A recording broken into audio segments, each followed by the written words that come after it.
At a private hospital in 2006, a couple left behind 5 newborns immediately after birth. In a quiet room filled with hushed anticipation, Diane Black and her husband, Charles Black, were known as one of the most influential and admired couples, not only for their achievements and careers, but also for their extravagant, high-profile lifestyle. Yet behind their glamorous image lay dark secrets and ruthless choices that would forever alter their lives. "Doctor, I want to see my babies," someone called out. Diane's voice quavered with a mix of exhaustion and hope after 12 grueling hours of labor. Even though sweat streamed down her face, she struggled to rise and catch a glimpse of the 5 tiny infants being brought out of the delivery room. Dr. Samuel Carter exchanged a wary glance with the nurse, Nina Jackson, who nodded, silently and gently cradled the 5 little ones as she moved closer to the patient's bed. "Congratulations, Mr. and Mrs. Black, these are your children," Nina said softly. But before Diane could even touch them, she burst into a heart-wrenching cry. "No, this can't be!" she screamed, recoiling as her wide eyes fixed on the babies in Nina's arms. "Why is their skin so dark? These aren't my children. You've made a mistake." Charles stood by her side, his fists clenching and his face flushing with anger. "What kind of prank is this? Do you even know who we are? Do you have any idea how much we paid for a first-class hospital, and now you're giving us these black babies?" Dr. Carter cleared his throat and tried to keep his tone even. "Mr. Black, we have rechecked everything. These are indeed your children." "Liar, that's impossible," Charles roared. Diane's eyes stayed glued to the infants as she repeatedly shook her head in disbelief. "There's no way it could be happening." Nina attempted an explanation, mentioning that sometimes rare genetic traits or distant ancestry could explain differences in skin color, but Diane wouldn't hear any of it. "No, I cannot accept this," she cried, nearly hysterical as she forcefully pushed Nina's arm, almost causing her to drop the babies. "I can't raise them. I can't let the world laugh at me," she sobbed. Dr. Carter's tone turned firm as he declared, "Mrs. Black, no matter what, these are your children." Charles stepped forward, his eyes bloodshot. "We can't raise them, they're a disgrace," he spat. Diane nodded frantically. "Yes, I can't let anyone find out about this." Nina was aghast. "What are you saying? These are your own children. They're innocent." Charles glared hatefully at the 5 little ones. "Get rid of them. I don't want them here." Later, in a sterile hospital office, Diane trembled as she clutched her designer purse. "Doctor, is there any way we can cover this up?" Diane pleaded. Dr. Carter frowned. "Cover it up? What exactly do you mean?" Charles seethed through gritted teeth. "We want to renounce our parental rights immediately." Nina, still shocked, could barely speak. "You can't do that!" Diane burst into tears. "You don't understand. I'll be ruined. My family will never accept me." Charles slammed a folder on the table. "We've already prepared the paperwork. We want no connection whatsoever." Dr. Carter sighed, disappointment heavy in his eyes. "So you really want to abandon your own children?" Charles responded coldly. "They're not mine." Nina's hands trembled with anger. "You two are monsters." Diane, wiping away her tears, turned to Dr. Carter. "Please help us. We'll pay the hospital handsomely." With a tight jaw, Dr. Carter muttered, "Fine, we'll place the children into the state orphanage system." Immediately Charles rose. "Hurry up." In a shaky voice, Diane added, "I don't ever want to see them again." Nina's voice was low and warning as she muttered, "You'll regret this." She then escorted the 5 infants into the neonatal unit, while her eyes, red and swollen, betrayed her inner turmoil. Nurse Amelia Reed asked softly, "Are you really giving them up?" Nina's response was barely audible. "Just because of their skin, just because they're black." Amelia wrapped her arms around Nina. "It's heartbreaking." Nina glanced at the 5 slumbering babies. "They're going to grow up without parents." Nurse Amelia tenderly brushed the cheek of a little baby girl, murmuring, poor little uns. Leaning down, Nina whispered, Matthew, John, Ethan, Sophia, and Olivia, I hope you find a family that truly loves you, but fate isn't that kind. Later that day, at the State Orphanage in New York City in 2006, Ms. Linda Harris, the director, pushed open the door to the nursery. Her eyes narrowed as she inspected the 5 infants, each swaddled in crisp white blankets in their cribs. They looked different, one of the staff, Rachel Adams, said hesitantly. Ms. Harris sighed. Different how? Rachel fumbled. They don't match the usual newborns. Ms. Harris pursed her lips, then scowled. And what is that supposed to mean? You know exactly what I mean. In this country, hardly anyone is interested in adopting children like these. People prefer babies with blonde hair or blue eyes. Rachel shrugged, while Ms. Harris shook her head in resignation, glancing at the 5 infants. Matthew, John, Ethan, Sophia, and Olivia, may God help you find a loving home, she whispered, though deep down she knew that possibility was slim. In 2011, the cruel words began. The children, Matthew, John, Ethan, Sophia, and Olivia, were all 5 years old. A harsh shout sent Matthew scurrying. He caught sight of a group of kids blocking the playground at the orphanage. You dirty kids are polluting our space, sneered a boy named Ryan, who was 2 years older than them. Why would you even say that? Sophia murmured, clutching John's hand tightly. Because no one wants to adopt you, Ryan smirked. Who in their right mind would want kids that look like you? Matthew's fists clenched as he shouted, We're just like you! But then a brutal punch landed squarely on his face, and he fell, his lip bleeding. You're not one of us, Ryan spat, disdain thick in his voice. John rushed to help Matthew up, his eyes burning with anger, while Sophia burst into tears. Don't cry, she whispered. One day we'll leave this place and prove them all wrong, John vowed, though his words offered little comfort.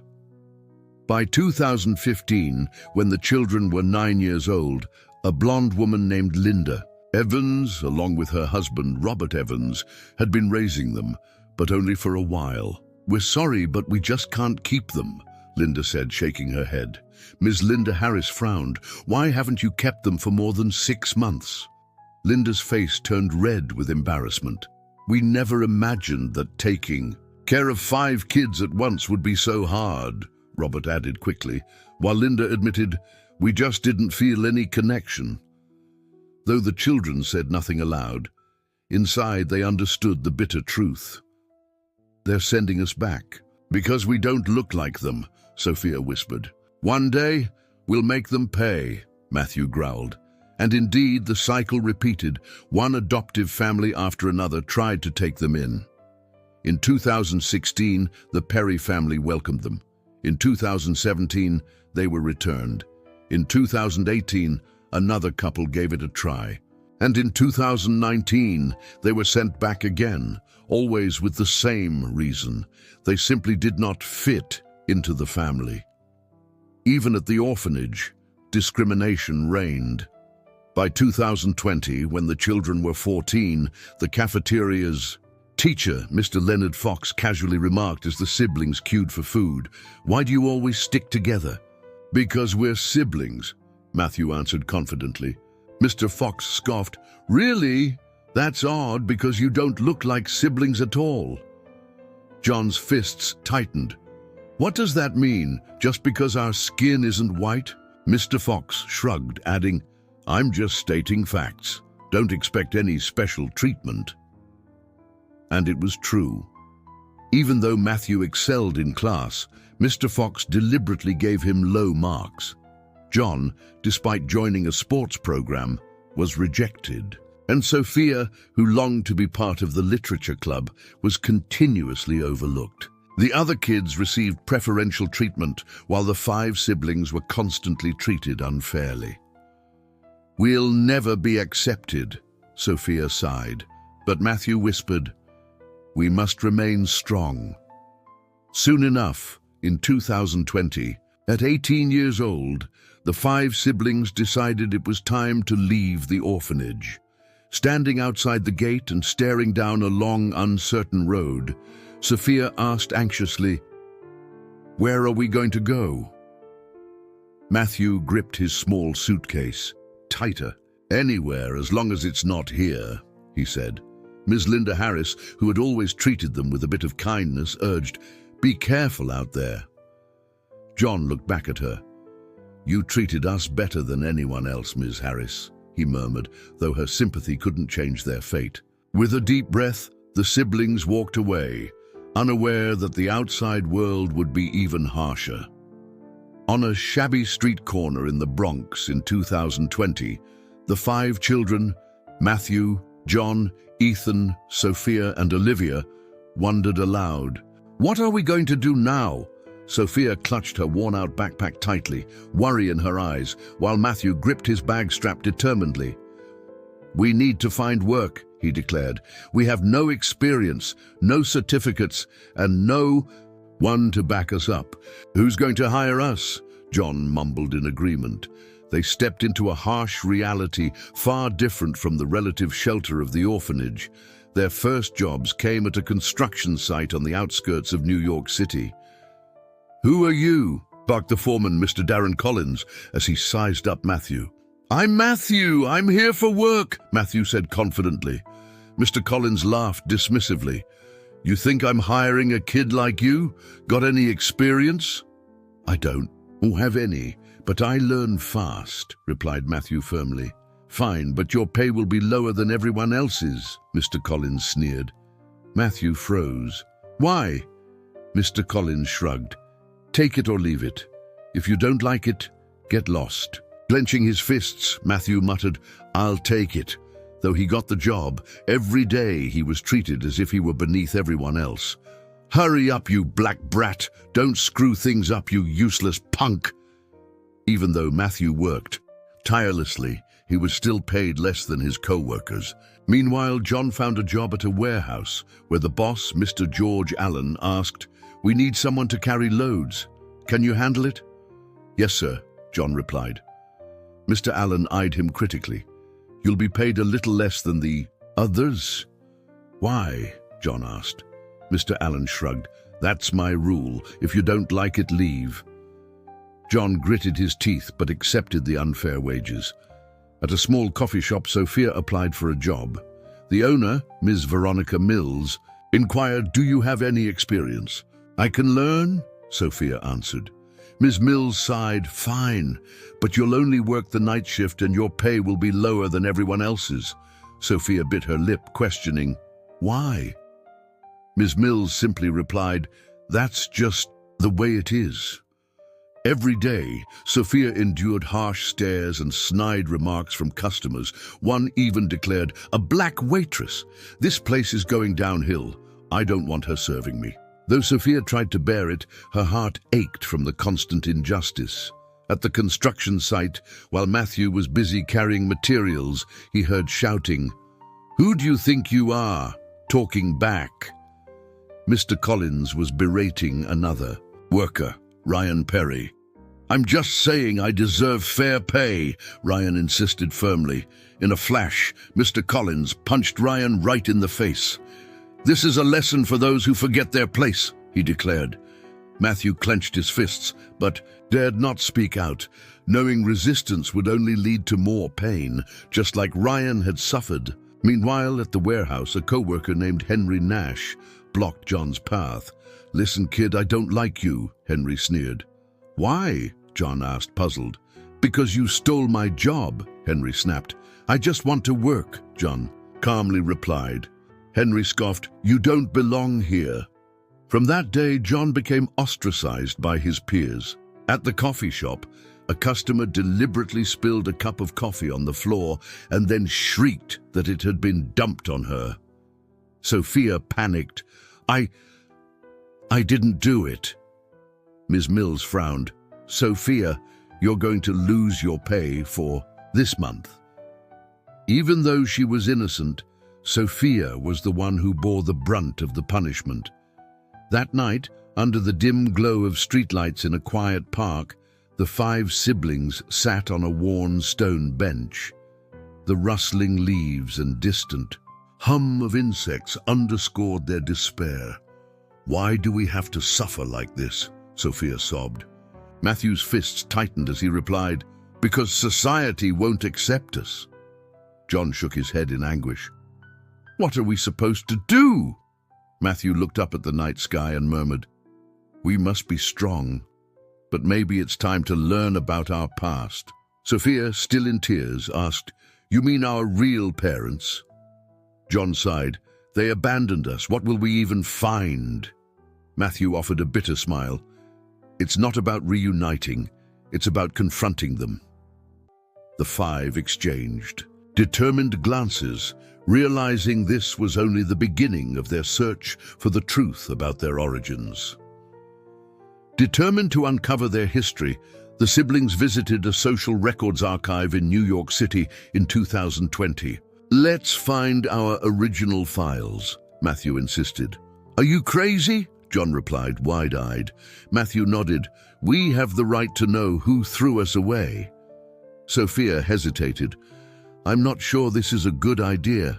Clenching his fists, Matthew retorted, "Don't you want to know who abandoned us? Don't you want to face them?" John sighed.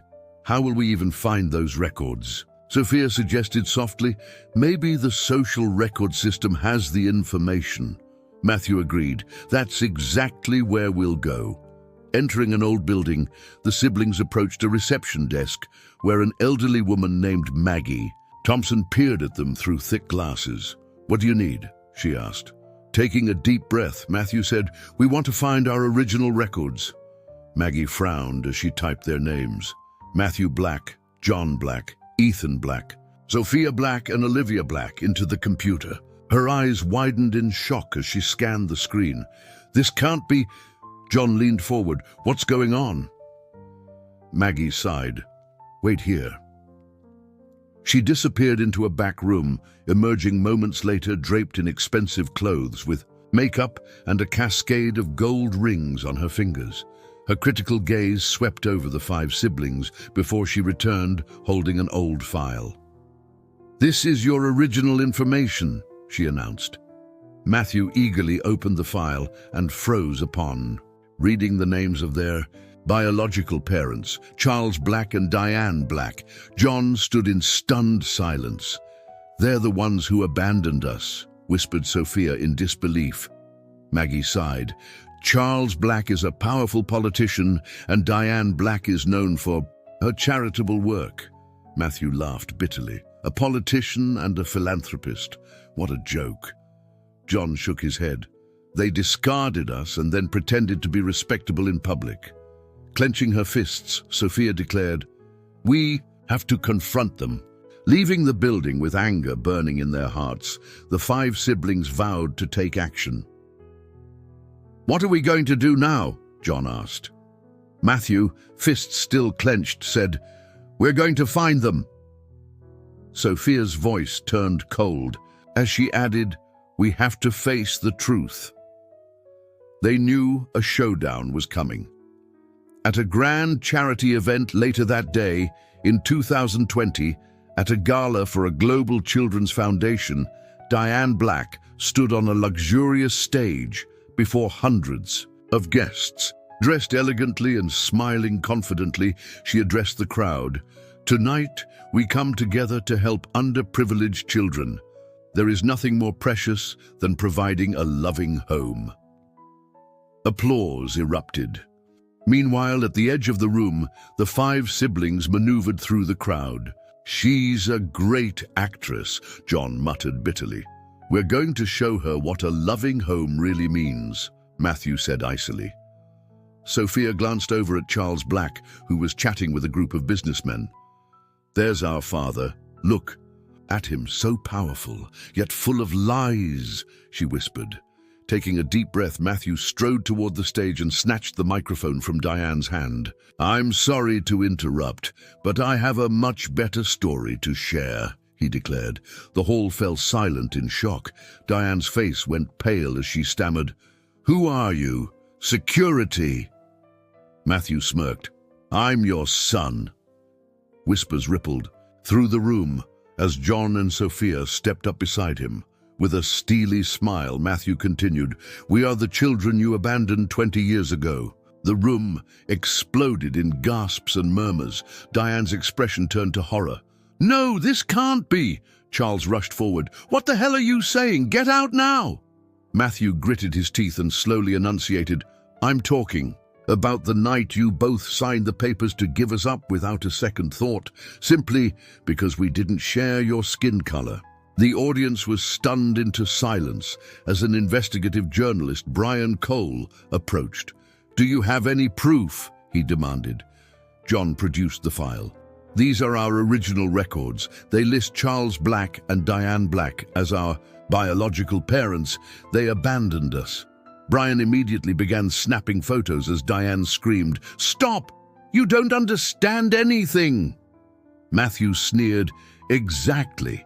We still don't understand how anyone could abandon their own children over something as superficial as skin color." Charles fumed, "Get out now." But it was too late. The entire room had heard the truth. The scandal spread like wildfire.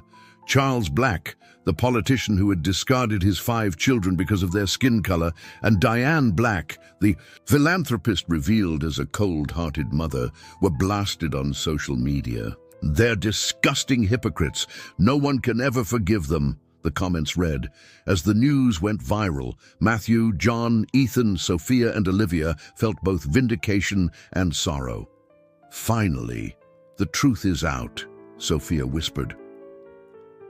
The next day at government headquarters in New York City, a swarm of reporters surrounded Charles Black as he stepped out of the building. "Mr. Black, do you have anything to say about the report circulating everywhere?" they demanded. Flashbulbs popped and dozens of microphones were thrust in his face. "This is all a misunderstanding," he insisted. Brian Cole pressed on, in a sharp tone. "So you deny abandoning your own children because of their skin color?" Charles's face reddened. "That was a long time ago. I don't want to discuss it," he snapped, angrily shoving the microphones away before storming off. Meanwhile, Diane Black faced a wave of public outrage at a chic cafe. Seated with a cup of tea and trembling hands, she listened as her longtime friend, Veronica Mills, glared at her. "I can't believe you. You used to speak about compassion, yet you abandoned your own children," Veronica said bitterly. Diane shook her head weakly. "I had my reasons." Veronica laughed harshly. "Reasons? Because of their skin color?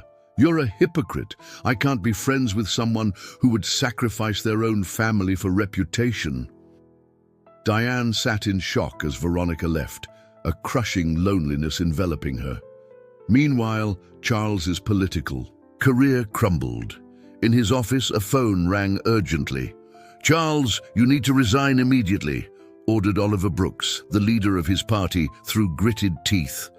Charles's eyes widened in disbelief. "No, impossible.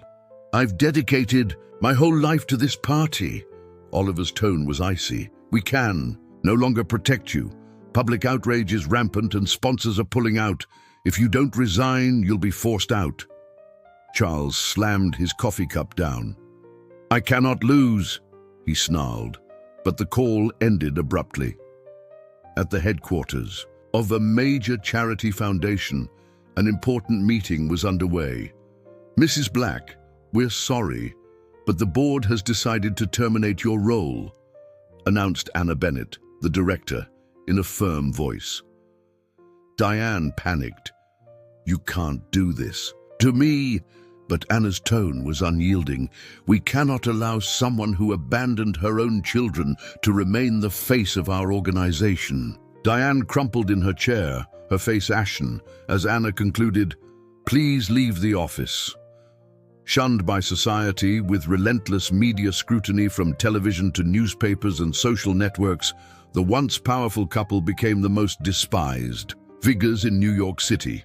Diane Black, once hailed as a philanthropist, was now labeled a hypocrite, and Charles Black's political career lay in ruins.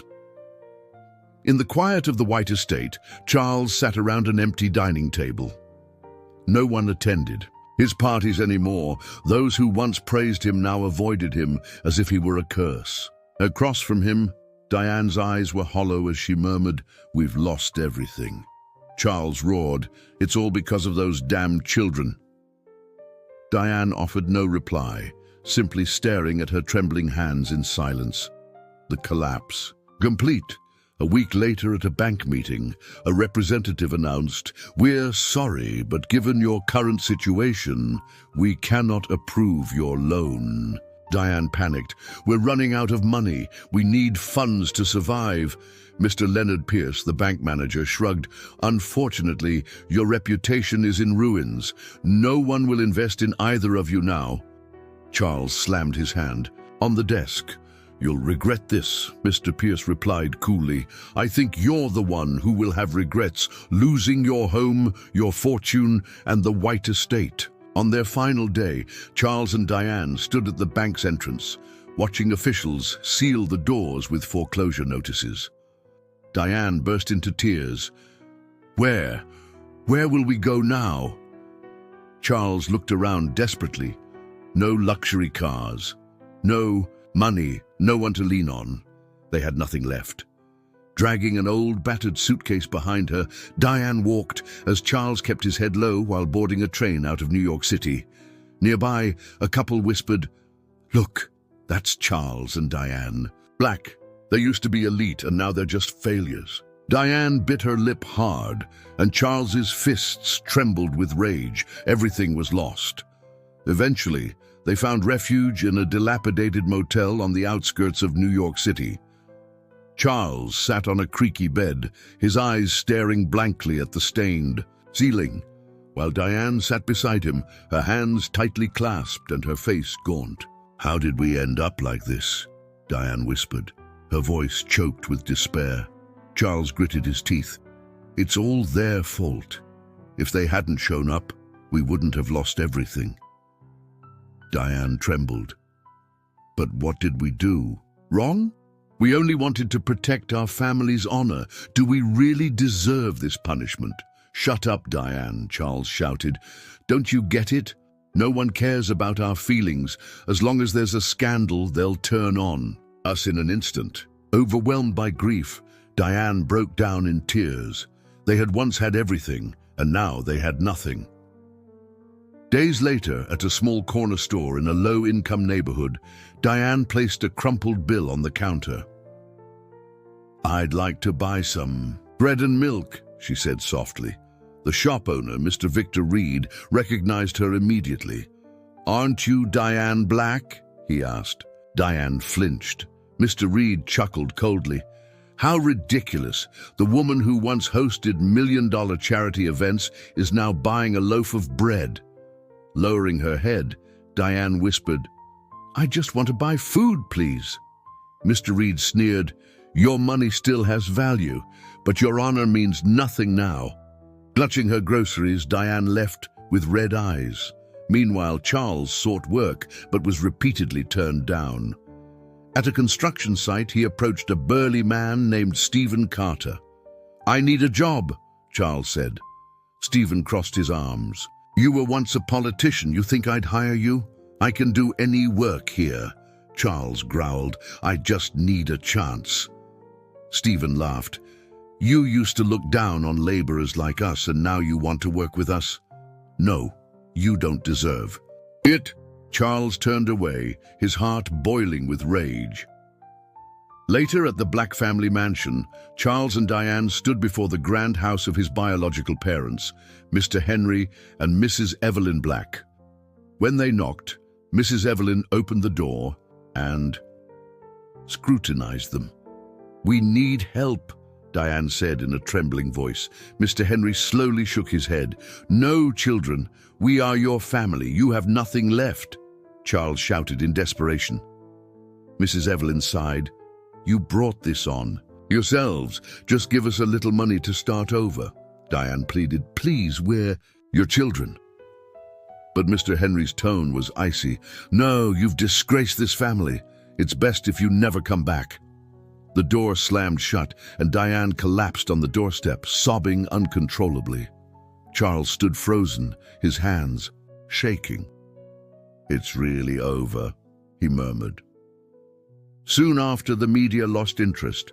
At a modest coffee shop, Brian Cole, the journalist who had exposed the scandal, read a newspaper while his colleague, Clara Ellis, remarked, "The Charles Black scandal isn't news anymore, huh?"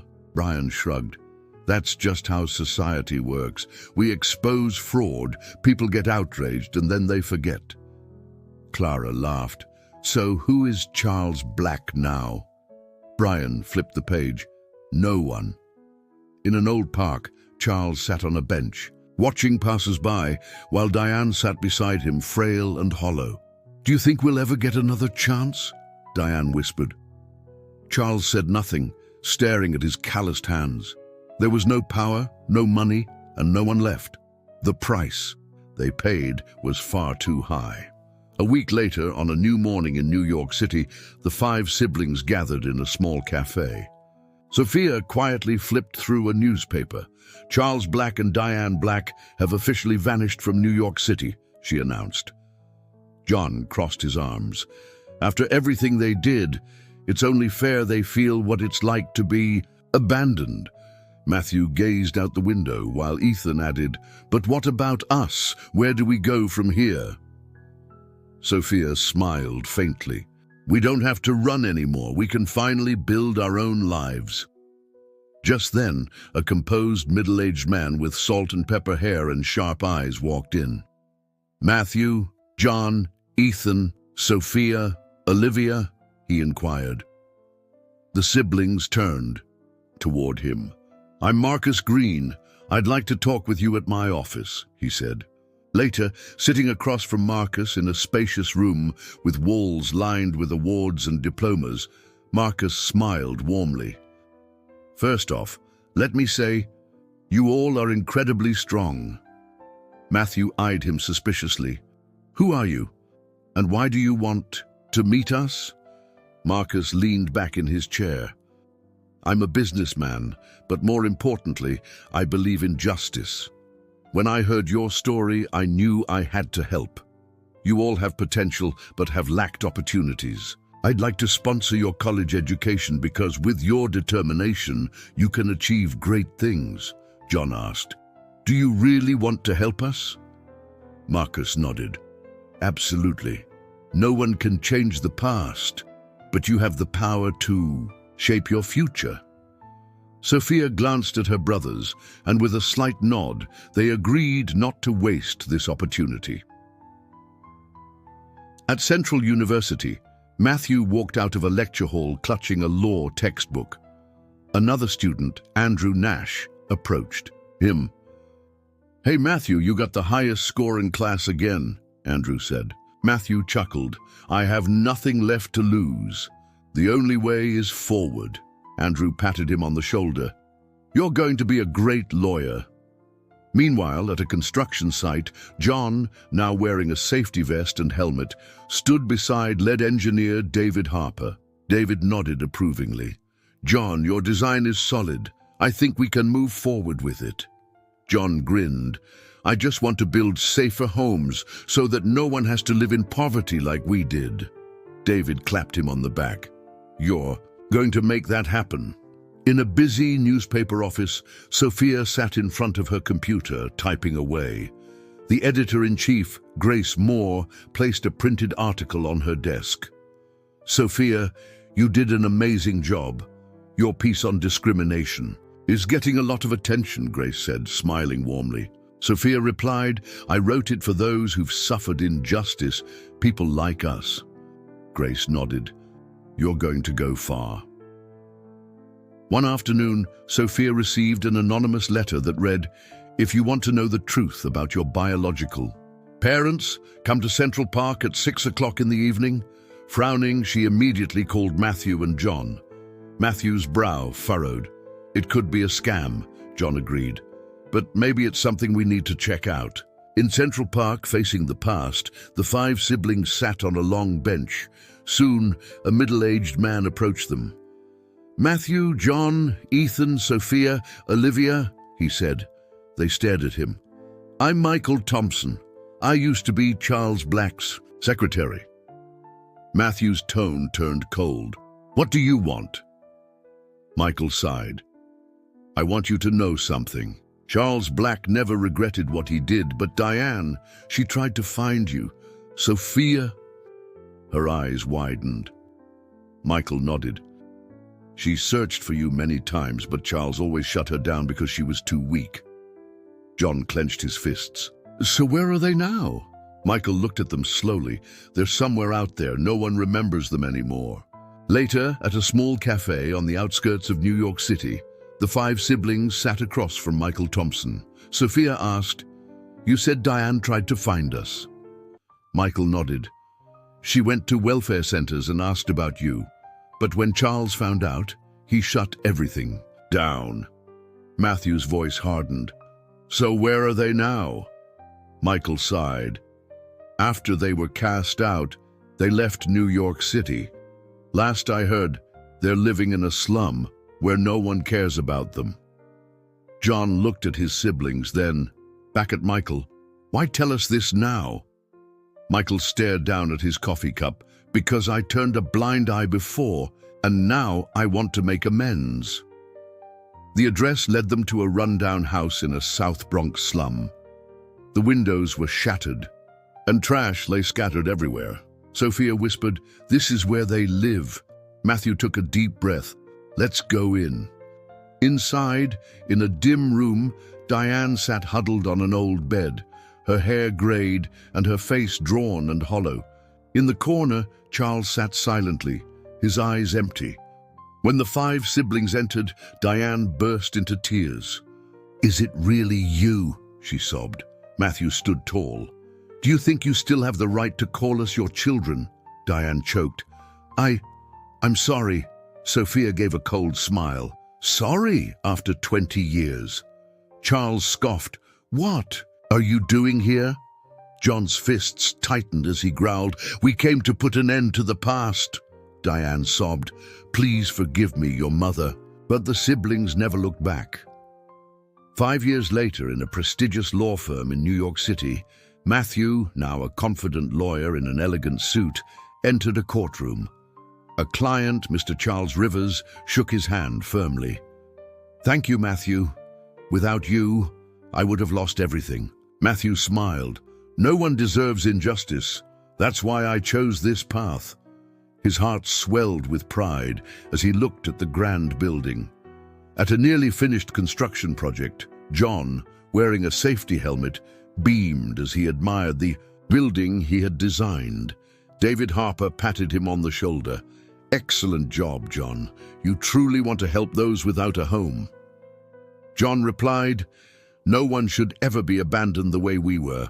At a bustling newspaper office, Sophia clicked to publish her groundbreaking article titled The Secrets of Fallen Politicians, When Justice Comes Knocking. Moments later, her phone buzzed with a message from Grace Moore. Your article is blowing up. Sophia smiled softly. The truth always finds a way. Later, the 5 siblings stood before a large building bearing a sign that read, New Hope Foundation for Orphan Children. Matthew looked around and said, At last, we did it. John grinned. No child should be treated the way we were. Sophia took his hand, adding, We finally found our real family. They shared a genuine smile. In the end, their story proved that justice exists no matter how long the truth is hidden. Discrimination, prejudice, and cruelty can shatter innocent lives, but strength and determination can overcome it all. Family isn't just about blood. It's about those who truly care and cherish you. Those who commit wrongs will face consequences, and those who fight for themselves will eventually find the happiness they deserve. If you enjoyed this story, please like and subscribe. Your support inspires us to keep sharing heartwarming tales. Almost every day, we are deeply grateful, and we hope to see you again soon.